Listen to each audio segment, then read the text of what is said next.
ఈ మూవీకి కాకి పిల్ల కాకి ముద్దు అనే టైటిల్ పెట్టాలనుకున్నారని వెంకటేష్ మహా ఒక ఇంటర్వ్యూలో చెప్పారు. అది విన్నప్పుడు ఇదేం టైటిల్ రా బాబు అనిపించింది, కానీ సినిమా చూశాక అర్థమైంది ఆ టైటిల్ని ఎందుకు పెట్టాలనుకున్నారు అని. ఈ సినిమా క్లైమాక్స్లో 2 మేజర్ ట్విస్టులు రివీల్ అవుతాయి. వాటిలో మెయిన్ ట్విస్ట్ ఏదైతే ఉందో దాన్ని నేను ఇంటర్వెల్కి ముందే గెస్ చేసేసాను. ఇక రెండవ ట్విస్ట్ గురించి నేను అసలు ఎక్స్పెక్ట్ చేయలేదు, కానీ అది ఎంతవరకు నేను ఎప్పుడూ చూడని ట్విస్ట్ అయితే కాదు. అటువంటి ట్విస్ట్ని ఇంతకు ముందు నేను ఒక పాత తెలుగు సినిమాలో చూసా. కాకపోతే ఆ సినిమా ఏంటో చెప్తే ట్విస్ట్ రివీల్ అయిపోతుంది కాబట్టి ఇంతకంటే దాని గురించి నేను ఇంకేమీ మాట్లాడను.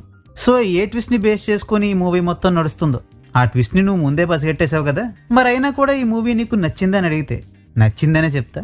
ఎందుకంటే ఆ ట్విస్ట్ కంటే కూడా దాని చుట్టూ నడిపిన డ్రామా నాకు ఎక్కువగా నచ్చింది కాబట్టి.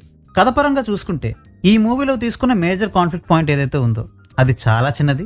ఇన్ఫాక్ట్ ఆ కాన్ఫ్లిక్ట్ని బేస్ చేసుకుని ½ అన్ అవర్ కంటే తక్కువ నిడి ఉన్న సినిమాని కూడా తీయొచ్చు.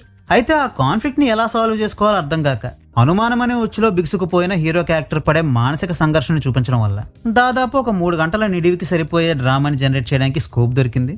అండ్ ఆ డ్రామాని ఈ మూవీలో నాకు చాలా ఇంట్రెస్టింగ్గా అనిపించింది. మ్యాజికల్ రియలిజం అనే కాన్సెప్ట్ని వాడుకున్నారు కాబట్టి లాజికల్ కందని సీన్లు ఈ సినిమాలో మనకు తారసపడుతూనే ఉంటాయి. లైక్ ఓవర్నైట్ ఒక మనిషి తన స్వభావాన్ని పూర్తిగా మార్చేసుకోవడం లాంటి విషయాలు. చూడ్డానికి ఇది లాజికల్గా అనిపించకపోవచ్చు, ఒక్క రాత్రిలో మనుషులు అలా మారకపోవచ్చేమో కానీ డిప్రెషన్లోకి పోయిన వాళ్ళు వాళ్ళ స్వభావాన్ని పూర్తిగా మార్చేసుకోవడం, ఒక చిన్న అనుమానం కూడా పెనుభూతంలా మారి ఆ మనిషికి మానసికంగా ప్రశాంతత లేకుండా చేయడం ఇల్లాజికల్ విషయాలైతే కాదు. అయితే వీటిని నార్మల్గా చూపిస్తే అంత ఎక్సైటింగ్గా అనిపించకపోవచ్చు కాబట్టి మ్యాజికల్ రియలిజం అనే కాన్సెప్ట్ని వాడుకుంటూ ఫ్యాంటసీ ఎలిమెంట్స్ని ఈ కథలోకి చూపించి ఆ డ్రామా మొత్తాన్ని ఎంగేజింగ్గా చూపించాలని చేసిన ప్రయత్నం నాకు నచ్చింది. ఈ సినిమాలో ఫస్ట్ నుండి లాస్ట్ వరకు ఒక అండర్లైన్ హ్యూమర్ని మెయింటైన్ చేస్తూ కొన్ని విషయాల్ని చాలా సెటారికల్గా చూపించడం కూడా నాకు చాలా నచ్చింది. ఇక ఈ సినిమాలో నాకు నచ్చని అంశాలు ఏమిటంటే కొన్ని అక్కర్లేని విషయాలపై ఎక్కువ టైంని వేస్ట్ చేసి కొన్ని అవసరమైన విషయాల్ని మాత్రం చాలా సింపుల్గా తేల్చేయడం. హీరో ఒకప్పుడు ఫ్లాంబాయింట్గా ఉండేవాడిని చూపించడం కోసం ఫస్ట్ హాఫ్లో అనవసరంగా పెట్టిన ఒక పాట. ఈ 2 విషయాలే నాకు అంతగా నచ్చలేదు. ఇక పర్ఫార్మెన్సెస్ విషయానికి వస్తే సత్యదేవ్ చాలా మంచి పర్ఫార్మర్ అన్న సంగతి మనకు తెలిసిందే. అయితే సత్యదేవ్ చేసిన పాత్రలో కొంచెం కూడా సత్యదేవ్ కనబడకుండా ఆ పాత్ర మాత్రమే కనబడడం మాత్రం ఇదే మొదటిసారి అనిపించింది.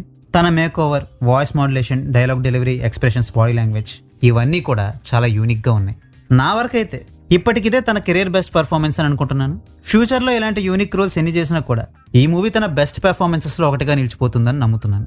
ఇక రిమైనింగ్ ఇంపార్టెంట్ క్యారెక్టర్స్ చేసిన వికాస్, దీపా థామస్, బాలా పర్సర్ అండ్ కుస్మా క్యారెక్టర్ చేసిన అబ్బాయిల పర్ఫార్మెన్సెస్ కూడా చాలా బాగున్నాయి. ఇక టెక్నికల్ ఆస్పెక్ట్స్ విషయానికి వస్తే స్మరణ్ సాయి కంపోజ్ చేసిన సాంగ్స్ వినడానికంటే కూడా మూవీలో ఒక ఫ్లోలో చూస్తున్నప్పుడు ఇంకా బెటర్గా ఉన్నాయనిపించాయి. బ్యాక్గ్రౌండ్ స్కోర్ని ఈ మూవీ మూడ్కి తగ్గట్టుగా ఒక మిస్టీరియస్ ఫీలింగ్ ఇచ్చే విధంగా కంపోజ్ చేశారని నాకు అనిపించింది. ఇక కార్తిక్ పర్మర్స్ చేసిన సినిమాటోగ్రఫీ కూడా ఎక్సలెంట్గా ఉంది. అండ్ ఎస్పెషల్లీ ఆర్ట్ డిపార్ట్మెంట్ చేసిన వర్క్ చాలా ఆథెంటిక్గా ఉందనిపించింది. జనరల్గా మూవీస్లలో బంగ్లాస్ గట్రా చూపించాలంటే అవి బూత్ బంగ్లాలైనా కూడా వాటిని చాలా గ్లాసీగా, ఆర్టిఫిషియల్గా చూపిస్తుంటారు. బట్ ఈ మూవీలో మాత్రం వాల్స్ అండ్ టైల్స్తో సహా ప్రతి ఆస్పెక్ట్ని కూడా చాలా న్యాచురల్గా పోర్ట్రే చేయడానికి ట్రై చేశారు. 60s అండ్ 90s టైమ్ లైన్స్కి తగ్గట్టుగానే లొకేషన్స్ అండ్ ప్రాపర్టీస్ని కూడా డిజైన్ చేశారు. ఇక ఫైనల్గా ఈ మూవీని నేను మీకు రికమెండ్ చేస్తానా, ఇది అందరికీ ఎక్కుతుందా అని అడిగితే మాత్రం దానికి నేను సమాధానం చెప్పలేను.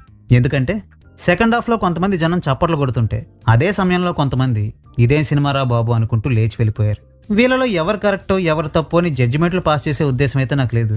బట్ నాకు అర్థమైన దాని ప్రకారం ఏదో సరదాగా టైం పాస్ చేద్దామని వచ్చిన వాళ్ళకి ఈ సినిమా అస్సలు నచ్చదు. పాత కథ అయినా కొత్తగా ప్రజెంట్ చేస్తే చూడాలనుకునే వాళ్ళకి ఈ సినిమా ఎంతో కొంతైనా ఎక్కుతుంది. లేదా నాలాగా బాగా ఇన్వాల్వ్ అయి చూసిన వాళ్ళకి ఈ సినిమా ఇంకా బాగా ఎక్కుతుందని నేను అనుకుంటున్నాను. సో మీ ప్రిఫరెన్సెస్ని బట్టి ఈ సినిమాని చూడాలో వద్దో అనేది మీరే డిసైడ్ చేసుకోండి. ఒకవేళ మీరు ఈ మూవీని ఆల్రెడీ చూస్తుంటే ఈ మూవీని చూశాక మీకేమనిపించిందో కామెంట్ చేసి చెప్పండి. సో ఇంతటితో ఈ వీడియో సమాప్తం. మళ్ళీ ఇంకో వీడియోతో కలుద్దాం. అంతవరకు సెలవు. టాటా బాయ్.